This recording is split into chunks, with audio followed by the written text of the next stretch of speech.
คือเก่ามื้อนี้ก็บ่ได้ไปใช้กับอยู่ให้อยู่นาคือเก่าละมื้อนี้ก็สิมาซาลุมหน้าบ้านเพื่อนข่อยเองมียังมีได้ลุมที่จะจักสิมีปลาหรือบ่ดอกจังน้อยไปเบิ่งกันเด้อ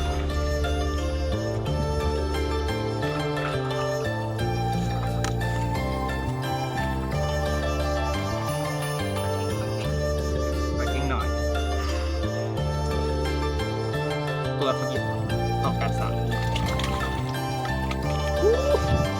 การช่วยกันจะดูเป็นการผลิตได้ผลิตตัวได้ไม่ได้ไม่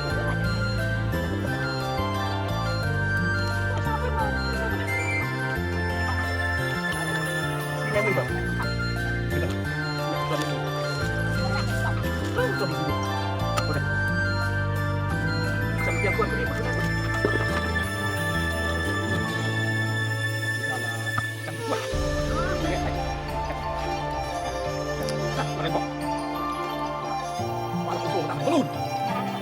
mà không ai cả đặc biệt thì mà không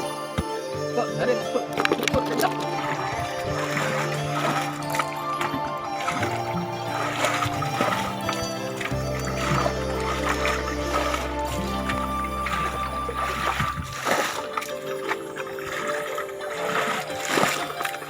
thì sẽ biết luôn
ละชีวิตของกับดูแลคนอื่นเพราะว่าเขาเป็นลูกสาวหน้าเด็กกันบ่เฮ็ดบ่หากับบ่มีหยังกินอาชีพและชีวิต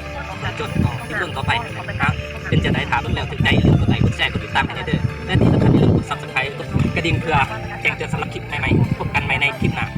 บาย